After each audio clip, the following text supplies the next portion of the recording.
Forever living products में assistant supervisor level complete करने के बाद जो न्यू एएस होते हैं, न्यू एफबीओज होते हैं, वो कुछ ऐसी कॉमन मिस्टेक्स करते हैं जिस वजह से उनके पूरा हार्डवर्क करने के बाद भी, घंटों की मेहनत करने के बाद भी उनको कुछ रिजल्ट नहीं मिल पाता, ना रिक्रूटमेंट ना रिटेलिंग, कुछ भी नहीं हो पाता है। तो आज की इस वीडियो के अंदर मैं आपको ऐसी 10 कॉमन मिस्टेक्स बताऊंगी जो हो सकता है एज एन असिस्टेंट सुपरवाइजर आप भी कर रहे हो, जिस वजह से आपके बिजनेस में ग्रोथ नहीं हो पा रही है। तो इस वीडियो को एंड तक देखिएगा सारी मिस्टेक्स को समझने के लिए। Hi everyone, my self Anjali Verma. मैं कॉलेज गोइंग स्टूडेंट हूँ, दिल्ली से बिलोंग करती हूँ एंड फॉरएवर लिविंग प्रोडक्ट्स के एक प्राउड बिजनेस ओनर भी हूँ। अगर आप मेरे चैनल के ऊपर न्यू हैं, पहली बार मेरे चैनल की किसी वीडियो को देख रहे हैं, तो सबसे पहले मेरे चैनल को सब्सक्राइब कर दीजिए, बिकॉज इस चैनल के अंदर मैं फॉरएवर से related and network marketing automation से रिलेटेड कंटेंट को अपलोड करती हूं, जो आपकी जर्नी में आपको कभी ना कभी डेफिनेटली हेल्प करेगा। थैंक यू सो मच अगर आपने मेरे चैनल को सब्सक्राइब कर दिया है। बढ़ते हैं आज की वीडियो की तरफ। फॉरएवर लिविंग प्रोडक्ट्स में असिस्टेंट सुपरवाइजर बनने का मतलब है कि आप कंपनी के एक इंडिपेंडेंट डिस्ट्रीब्यूटर बन चुके हो। कंपनी की नजरों में कंपनी ने आपको सारे राइट्स दे दिए हैं किसी को भी रिक्रूट करके, काम सिखा के अर्निंग करने के लिए, एंड किसी भी इंसान को प्रोडक्ट की रिटेलिंग के लिए, प्रोडक्ट की कंसल्टेशन प्रोवाइड करने के लिए, प्रोडक्ट के बेनिफिट्स समझाने के लिए। कि आप एक एएस हो, कंपनी की नजरों में आप बिल्कुल एलिजिबल हो रिक्रूटमेंट करके पैसा कमाने के लिए, रिटेलिंग करके पैसा कमाने के लिए, बट इन रियलिटी आपको ना रिक्रूटमेंट करनी आती है ना रिटेलिंग। इस वजह से आपकी अर्निंग भी नहीं हो रही है। तो अब जो मैं मिस्टेक्स बताऊंगी, अगर उन मिस्टेक्स को आपने अवॉइड किया तो definitely as an assistant supervisor आप हर मंथ काफी अच्छा पेचेक फॉरएवर लिविंग प्रोडक्ट से अर्न कर सकते हो 100% एथिकली काम करके। तो मिस्टेक नंबर 1 आता है कि people do not know about the 3P's knowledge. 3P क्या होता है? 3P का मतलब होता है कंपनी का प्रोफाइल, कंपनी के प्रोडक्ट्स एंड कंपनी का प्लान। मतलब कि आपको फॉरएवर लिविंग प्रोडक्ट्स की प्रोफाइल से रिलेटेड सारे पॉइंट्स पता होने चाहिए। सिर्फ पता ही नहीं, बाय हार्ट लर्न होने चाहिए आपको। ये कंपनी कब स्टार्ट हुई थी, इंडिया के अंदर कब आई, आपका नियरेस्ट ऑफिस कहाँ है, कितने ऑफिसेज हैं, इंडिया के अंदर हेडक्वार्टर्स क्या है, मतलब जितना भी फॉरएवर का जो बैकग्राउंड है, ठीक है, जो हमारी स्टेबिलिटी को दर्शाता है, हमारे क्या बोलते हैं, एक तरीके से एग्जिस्टेंस को बताता है कि हम कहाँ कहाँ पर एस्टैब्लिश हैं, ऑफलाइन कैसे काम कंपनी ने करना स्टार्ट किया था, कौन हमारे कंट्री सेल्स मैनेजर्स हैं। ये सारी की सारी चीजें हमारी कंपनी की प्रोफाइल रिलेटेड पॉइंट्स हैं। अगर आपको ये नहीं पता होगा तो आपका प्रोस्पेक्ट मान लो ये क्वेश्चन आपसे कर रहा है और आपको नहीं पता, तो वहीं पर आपका कॉन्फिडेंस ब्रेक डाउन हो जाएगा। वो इंसान आपकी जगह किसी और को चूज करेगा, बट आपके साथ शायद काम ना करे क्योंकि आपके पास इनफ नॉलेज नहीं है। तो वो नॉलेज आपके पास होनी चाहिए और आपको लर्न भी होनी चाहिए। इतनी कोई मुश्किल बात नहीं है, ठीक है। हम बचपन में स्कूल में इतना बेफिजूल का सिलेबस भी तो याद करते थे ना। तो आप फॉरएवर से रिलेटेड 10 to 15 ऐसे पॉइंट्स हैं जो बहुत इंपॉर्टेंट है, जो आपको पता होने चाहिए, उनको आप लर्न कीजिए। फॉरएवर की प्रोफाइल को पढ़िए। आपके पास ना वाई फॉरएवर की बुक आई होगी जब आपने 2CC किया था, उसके अंदर आपको ये सारे पॉइंट्स मिल जाएंगे। और अगर फिर भी अगर आपको कंफ्यूजन है तो यूट्यूब पर बहुत सारी वीडियोज है, मेरे डिस्क्रिप्शन में भी मैंने एक वीडियो बनाई थी फॉरएवर की प्रोफाइल से रिलेटेड, वो मैं आपको दे दूंगी।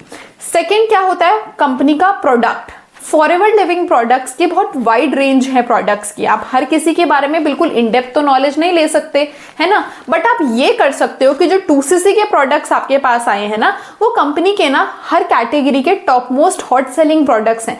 कम से कम उन प्रोडक्ट्स को यूज कर रहे हो जिसको, अगर मान लो आप एलोवेरा जेल को यूज कर रहे हो तो ये एलोवेरा जेल की A to Z नॉलेज ले लो। आप फॉरएवर का C+ यूज कर रहे हो तो C+ की, मतलब जो जो आप यूज कर रहे हो ना, उन्हीं प्रोडक्ट से नॉलेज लेना स्टार्ट करो पहले, तब जाके धीरे धीरे करके 1-2 महीने में आपको सारे प्रोडक्ट्स की जानकारी होना स्टार्ट होगी।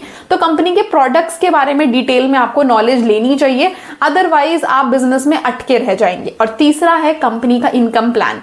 देखिए, कोई भी इंसान अगर आपके अंडर रिक्रूट हो रहा है ना, तो आप अगर उसको बता ही नहीं पा रहे हो कि क्या 2CC है, क्या 5K की बिलिंग है, दोनों के बीच का डिफरेंस क्या है, मैनेजर लेवल की पॉलिसीज क्या है, ये बेसिक चीजें हैं जो आपको पता होनी चाहिए। नो डाउट बहुत बड़ा हमारा इनकम प्लान है, बहुत बड़ी हमारी कंपनी पॉलिसी है, बट एटलीस्ट मैनेजर लेवल तक की सारी चीजें तो समझ के रखिए, जिससे कि आपकी जनरल नॉलेज स्ट्रांग हो जाए और आप अपने प्रोस्पेक्ट के सामने कॉन्फिडेंटली हमारा बिजनेस प्रेजेंट कर पाओ। तो ये पहली मिस्टेक है कि आप लोगों को 3P's की नॉलेज नहीं है, होनी चाहिए। सिर्फ हवा में तीर मारने से कुछ नहीं होगा, डायरी में नोट्स बनाने से कुछ नहीं होगा, आपको वर्बली भी ये चीजें बोलनी आनी चाहिए। तो ये पहली मिस्टेक है जो आपको अवॉइड करनी है। मिस्टेक नंबर 2 होता है नो पर्सनल ब्रांडिंग। हम एक न्यू असिस्टेंट सुपरवाइजर होते हैं तो हम डरते हैं कि यार अगर हमने अपने बिजनेस को कहीं सोशल मीडिया पे प्रमोट किया तो लोग क्या कहेंगे। बट मैं सच बताऊं कि अगर आप सोशल मीडिया पे नहीं भी प्रमोट कर रहे हो और जा जाके अपने दोस्तों को फिजिकली बता रहे हो, मिलकर बता रहे हो, रिलेटिव्स को मिलकर बता रहे हो, वो ज्यादा बेकार है। बेटर है कि आप अपनी पर्सनल ब्रांडिंग करो, बेटर है कि आप अपने बिजनेस को प्रेजेंट करो डिजिटली, जिससे कि अगर कोई सच में अट्रैक्ट हो रहा है तो खुद आपसे पूछे। हम यही गलती करते हैं कि हम लोगों को ना जा जाके बताना स्टार्ट कर देते हैं, और ये जा जाके बताने की वजह से होता ये है कि भले ही वो फॉरएवर को समझना चाहता होगा वो इंसान, पर जिस तरीके से आप उसको बता रहे हो ना, उसको लगेगा सेम चीज मुझे भी करनी पड़ेगी और मैं ऐसा नहीं कर सकता। क्योंकि किसी को जा जाके बताने के टाइम पर आप एक लोअर पोजीशन पर होते हो, बट जब आप अपनी ब्रांडिंग कर रहे हो, जब आप अपनी चीज को पब्लिकली प्रेजेंट कर रहे हो, तो उस समय पर जो लोग आपको देख रहे हैं वो आपकी ऑडियंस है, वो आपके व्यूअर्स है, जिसको आपकी चीज पसंद आएगी, क्यूरियोसिटी जागेगी, वही इंसान फिर आपसे पूछेगा। तो पर्सनल ब्रांडिंग कीजिए, अपने काम के बारे में डिजिटली बताना स्टार्ट कीजिए कैमरा को। और जब आप कंटेंट अपलोड करोगे, वो कंटेंट 24/7 जो भी लोग आपके कंटेंट को व्यू कर रहे हैं, वॉच कर रहे हैं, उनको आपका काम बताना स्टार्ट कर देगा कंटेंट खुद ब खुद। तो पर्सनल ब्रांडिंग पर ध्यान दीजिए रादर देन ऐसे रीच आउट करना लोगों को। थर्ड मिस्टेक आती है कि अब हमने कंपनी की भी जानकारी ले ली, प्रमोट भी कर दिया, पर ये सारी चीजें देखकर अगर कोई इंसान आपको ज्वाइन करने जा रहा है, उसको फॉर्म ही नहीं फिल करवाना आ रहा, आपको पता ही नहीं है कौन सा रजिस्ट्रेशन फॉर्म होता है, कैसे ऑर्डर प्लेस होता है, कैसे ऐप के अंदर लॉगिन होता है। तो ये छोटी मोटी प्रोसीजरल चीजें हैं जो आपको आनी चाहिए, ये इतनी टेक्निकल चीजें नहीं है, ये बहुत छोटी मोटी चीजें हैं जो आपके टाइम पर आपने की थी, बट अब आपको किसी और को भी करवानी है। फॉर दैट वो आपको बाय हार्ट लर्न होनी चाहिए कि अच्छा ऐसे आईडी बनेगी, फिर ऐसे ऐप के अंदर लॉगिन होगा, ऐसे प्रोडक्ट्स का ऑर्डर करना है, एड्रेस चेंज करना है तो क्या करना है, क्या नहीं करना है, ये सारी चीजें आपको पता होनी चाहिए। तो प्रोसीजरल इंफॉर्मेशन के ऊपर भी ध्यान दीजिए। आप सोचो कि कोई इंसान रेडी बैठा है 2cc करने के लिए और वो आपसे पूछ रहा है मैम कैसे करना है, और आप बोल रहे रुको रुको मैं अपने सीनियर से कॉल करके पूछता हूँ, सीनियर आज बिजी है, कहीं ट्रिप पे जा रखे, इवनिंग तक आएंगे, मैं इवनिंग में बताता हूँ। वो इंसान का कॉन्फिडेंस वहीं लूज हो जाएगा कि यार मेरे अपलाइन को तो ये भी नहीं आता। ठीक है, तो प्रोसीजरल इंफॉर्मेशन सीखिए। आप वेट मत कीजिए कि मैम मेरे साथ जब कोई रेडी होगा तब मैं सीखूंगी। इसी एटीट्यूड की वजह से ग्रोथ नहीं हो पाती है। ठीक है, जो आप करते हैं आप वैसी ही चीजों को अट्रैक्ट भी करते हैं। अगर आप रेडी हैं तो आपको रेडीमेड लोग भी मिल जाएंगे। अगर आप ही रेडी नहीं हो काम सिखाने के लिए किसी को, तो आपको भी फिर टेढ़े मेढ़े या फिर बिल्कुल ही एक तरीके से कहते हैं ना इमेच्योर लोग ही मिलेंगे काम करने के लिए। तो this is the third mistake जो लोग करते हैं, प्रोसीजरल इन्फॉर्मेशन पे ध्यान नहीं देते। चौथी चीज आती है कि आपको स्किल्स भी डेवलप करनी पड़ेंगी। स्किल्स जैसे कि कम्युनिकेशन स्किल्स, ठीक है, आपको ऑब्जेक्शन हैंडलिंग आनी चाहिए। आपको पता होना चाहिए कि अगर मैं किसी को कोई मेरी वीडियो देखकर आया है तो उसके माइंड में ये डाउट्स आएंगे तो मैं कैसे क्लियर करूं। और ये सारी चीजें स्किल्स आपकी तभी अच्छी हो सकती है जब आपने पहले 3 पॉइंट्स पर काम किया होगा। अगर आपको कंपनी की नॉलेज होगी तो ही तो बता पाओगे ना, अच्छे से कम्युनिकेट कर पाओगे। अगर आपकी अच्छी पर्सनल ब्रांडिंग होगी तो ही तो वो इंसान आप पे ट्रस्ट करके आपसे बात करने आएगा ना। तो फोर्थ जो है ना स्किल डेवलपमेंट, वो तभी हो पाएगा जब आपके अंदर नॉलेज होगी। अगर नॉलेज नहीं है और सिर्फ स्किल ही स्किल है, बस हाइप ही क्रिएट करे जा रहे हो, पर किस चीज की वो आपको भी नहीं पता, तो भी कन्वर्जन नहीं होगा। तो स्किल डेवलपमेंट करना जरूरी है। अच्छी कम्युनिकेशन स्किल्स आपकी होनी चाहिए। अभी नहीं है पर विद टाइम हो जाएगी। बट स्किल्स के लिए सबसे अच्छी चीज है नॉलेज से ही कॉन्फिडेंस बनता है। तो पहले नॉलेज अपने अंदर लेकर आओ, फिर उसको बोलने की प्रैक्टिस करते रहो, ऑटोमेटिकली कम्युनिकेशन आपकी अच्छी हो जाएगी। फिफ्थ मिस्टेक आती है कि हम कंसिस्टेंटली काम नहीं करते। कंसिस्टेंटली काम करने का मतलब होता है लगातार काम नहीं करते हैं। नए असिस्टेंट सुपरवाइजर्स के अंदर क्या होता है ना कि स्टार्टिंग में तो मोटिवेट होकर एकदम से 2cc करके काम स्टार्ट कर दिया, फिर 1-2 दिन थोड़ा डिफिकल्ट लगी चीजें तो थोड़े दिन का गैप ले लिया, फिर किया, फिर गैप ले लिया, फिर किया। ऐसे काम करोगे तो कभी काम नहीं चलेगा। आप मार्केट के अंदर कितने सारे बिजनेसेस देखते हैं, कितनी सारी दुकानें देखती हैं, वो हर दिन खुली रहती हैं। कुछ दुकानें तो जिस दिन मार्केट बंद भी होती है उस दिन भी खुली रहती हैं। दैट इज कॉल्ड कंसिस्टेंसी, कि आपको शो अप करना पड़ेगा। अगर आपका काम है तो आपको रिजल्ट उस समय पर मिल रहा है नहीं मिल रहा है डजंट मैटर। आपको कम से कम 90 डेज तक ये दिमाग में रखना पड़ेगा कि मुझे हर दिन एक्टिविटीज करनी है, हर दिन अपने बिजनेस में लोगों को दिखना है। जब तक आप दिखोगे नहीं तो आपके पास कोई आएगा ही क्यों। तो कंसिस्टेंसी बहुत ज्यादा मैटर करती है। देन आती है सिक्स्थ मिस्टेक। सिक्स्थ मिस्टेक का मतलब ये होता है कि आपको इंडिपेंडेंट होना पड़ेगा। इंडिपेंडेंट एज इन कि आपको माइंड से ये रिस्पॉन्सिबिलिटी लेनी पड़ेगी कि मेरा बिजनेस है तो मेरे को ही चलाना है। अगर नहीं भी चल रहा है तो मेरे को अपनी ही एक्टिविटीज में कोई गलती ढूंढनी है। बहुत से लोगों का एक जॉब माइंडसेट होता है कि मेरे को मेरा मैनेजर आके ढंग से डांट लगाएगा, ढंग से मेरे को प्रेशराइज करेगा तो मैं काम करूंगा, पर फॉरएवर में ऐसा नहीं है। आपकी विल के हिसाब से आपको कस्टमर्स मिलेंगे। जितना ज्यादा शिद्दत से आप काम कर रहे होंगे उतनी शिद्दत से ही आपको रिजल्ट मिलेगा। अगर आप पूरे महीने काम नहीं करते और फिर सोच रहे हो 15 तारीख को कि अरे यार काश मेरा सीनियर थोड़ा स्ट्रिक्ट होता ना तो मैं स्ट्रिक्टनेस के साथ काम कर लेता, नहीं, आपको रिस्पॉन्सिबिलिटी लेनी पड़ेगी। आप इस बिजनेस में आए, आपको इस बिजनेस की सारी नॉलेज दी, वो आपके अपलाइन का काम था, बट अब उस नॉलेज को इंप्लीमेंट करना वो आपका काम है। रिस्पॉन्सिबिलिटी अब आपके ऊपर है। वो लाइन तो आपने सुनी होगी ना कि मनी के मामले में इंडिपेंडेंट होने के लिए पहले माइंडसेट से इंडिपेंडेंट होना पड़ता है, वही इंसान पैसे के मामले में भी इंडिपेंडेंट बन पाता है। तो this is the 6th mistake कि आपको आपके काम की खुद से जिम्मेदारी लेनी पड़ेगी। Then comes the 7th mistake. 7th mistake आती है कि हम लोगों को अपनी जो आने वाले कस्टमर्स है, अपनी जो आने वाली टीम है, उनको भी चीजें डुप्लीकेट करनी आनी चाहिए। अब ये डुप्लीकेशन 2 तरीके से होता है। एक होता है मैनुअल डुप्लीकेशन की मतलब अब जो आपकी टीम में आया है उसको सारा काम A to Z आप बता रहे हो बैठकर मीटिंग्स के अंदर। और दूसरा डुप्लीकेशन होता है जैसे कि हम TLF क्रिएटर्स के अंदर करते हैं कि हमारी सारी चीजें सीखने से लेकर सिखाने तक सारी चीजें ऑटोमेटेड हैं, हमारा पूरा सिस्टम ऑटोमेटेड है कि अगर कोई नया AS मेरी टीम के अंदर आ रहा है तो मुझे हर दिन हर घंटे बैठकर उसको सिखाना नहीं है कि कैसे YouTube वीडियोस बनेगी, कौन से टॉपिक पर बनेगी, कैसे गूगल माय बिजनेस सेट होगा, मुझे नहीं सिखाना। वो सारी ट्रेनिंग्स ऑलरेडी ऑटोमेटेड मोड पे हमारी कम्युनिटी के अंदर है। जो भी न्यू AS आया है उसको देखकर दूसरे फोन से बस इंप्लीमेंट करना है।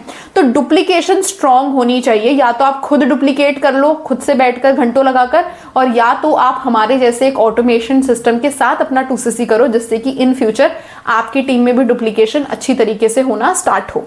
Then comes the next mistake. Next mistake आती है वर्किंग विदाउट एनी गोल। अगर आप एक AS हो तो टारगेट करो कि आपका 10cc हिट हो। अगर आप बिना गोल के काम करोगे तो कहीं तक भी नहीं पहुंच पाओगे। अगर गोल 10cc का तो जाके 6cc हिट होता है, गोल 15cc का है तो जाके 10cc हिट होता है। तो आपको गोल्स सेटअप करने पड़ेंगे। किसी का वेट मत करो कि कोई आके मुझे पुश करेगा तो मेरा बिजनेस चलेगा।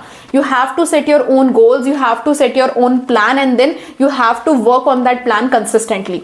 तब जाके ही आपका आगे की बिजनेस जर्नी स्मूथ होगी। अदरवाइज ऐसे बैठे रह जाओगे, कोई आपको आके उठाने नहीं वाला है। एक बात आपने सुनी होगी ना कि जो सच में सो रखा है उसको तो उठाया जा सकता है, बट जो सोने की एक्टिंग कर रहा है उसको कभी नहीं उठाया जा सकता। वही बात है कि आप फॉरएवर में आ चुके हो, it means you are already woke up, आप उठे हुए हो, आपको अपने करियर की चिंता है। बट अब फॉरएवर में आके आप सोने की एक्टिंग कर रहे हो तो आपको कोई नहीं उठा पाएगा। तो ये 9th मिस्टेक है जो हमें खुद से करनी पड़ती है, ठीक। एंड 10th जो सबसे इंपॉर्टेंट मिस्टेक सब लोग करते हैं वो ये है ट्रस्ट द प्रोसेस। आपने जो प्लान बनाया है, आपने जो गोल सेट किया है, आपको उसके ऊपर ट्रस्ट करना पड़ेगा। अगर आप ट्रस्ट करके उस काम को करोगे ना तो उसका रिजल्ट आने के जो चांसेस है ना वो 1000% बढ़ जाते हैं। और अगर आप बिना ट्रस्ट के कोई बढ़िया एक्शन भी ले रहे होंगे ना तब भी उसके रिजल्ट आने के चांसेस घट जाते हैं। तो it is not about luck, it is just about consistency and action. तो ये सारी मिस्टेक्स हैं जो आपको अवॉइड करनी है। अगर इतना भी आप करने के लिए सक्सेसफुल हो गए तो डेफिनेटली आप फॉरएवर बिजनेस के अंदर एक्सेल करने वाले हो, बहुत अच्छा काम आपका चलेगा। और इसके बाद भी अगर आपको कोई दिक्कत है, कोई नई चीज समझ में आ रही है तो this is my WhatsApp number, आप मुझे डायरेक्टली व्हाट्सएप पर DM कर सकते हैं। तो आपने इस वीडियो को एंड तक देखा है, इसीलिए आपके लिए मेरे पास है 3 बोनसेस। फर्स्ट, अगर आप फॉरएवर लिविंग प्रोडक्ट्स बिजनेस को जीरो से सीखना चाहते हैं और मेरे साथ काम को शुरू करना चाहते हैं, बट आपको ये लगता है कि मुझे बिजनेस में किसी को कन्विंस ना करना पड़े, कोल्ड कॉलिंग्स ना करनी पड़े या पुशी सेल्स ना करनी पड़े, फिर भी लोग मुझे सामने से आके ये बोलें कि I want to work with you, what is the process, then I am here to guide you कि कैसे आप इस TLF ऑटोमेशन के जरिए फॉरएवर बिजनेस को बिल्कुल कॉलिंग फ्री एंड बिल्कुल बिना किसी को कन्विंस करे कर सकते हैं। पॉइंट नंबर 2, आपके पास अगर ऑलरेडी फॉरएवर के कुछ प्रोडक्ट्स हैं या आप 2CC कर चुके हो और आपको रिटेलिंग का काम भी सीखना है कि कैसे आप इन प्रोडक्ट्स को राइट कस्टमर्स तक पहुंचा सकते हैं, उन लोगों तक पहुंचा सकते हैं जो ऑलरेडी फॉरएवर के प्रोडक्ट्स को ढूंढ रहे हैं, वो सर्च कर रहे हैं इंटरनेट पर, वो सर्च कर रहे हैं यूट्यूब पर कि फॉरएवर के प्रोडक्ट्स जेन्युइन वे में कहां से बाय किए जाए, और वो लोग आपको डायरेक्ट मैसेज करें तो don't worry, I am here to guide you. आप मेरे को डायरेक्टली DM कर सकते हैं और मैं आपको बताऊंगी कि कैसे आप रेडी टू यूज स्क्रिप्ट्स और साथ ही साथ अपना वैल्यूएबल कंटेंट एंड ऑटोमेशन को यूज करके अपने रिटेलिंग के काम को भी बहुत ही ज्यादा फास्ट कर सकते हैं। And third most important thing कि अगर आप फॉरएवर में किसी भी कम्युनिटी या फिर नेटवर्क मार्केटिंग की किसी भी कंपनी से बिलोंग करते हैं बट आप हमारे TLF ऑटोमेशन सिस्टम को समझना चाहते हैं तो आप मुझे डायरेक्टली DM कर सकते हैं। मैं आपको गाइड करूंगी कि कैसे आप अपने नेटवर्क मार्केटिंग बिजनेस में थ्राइव कर सकते हैं।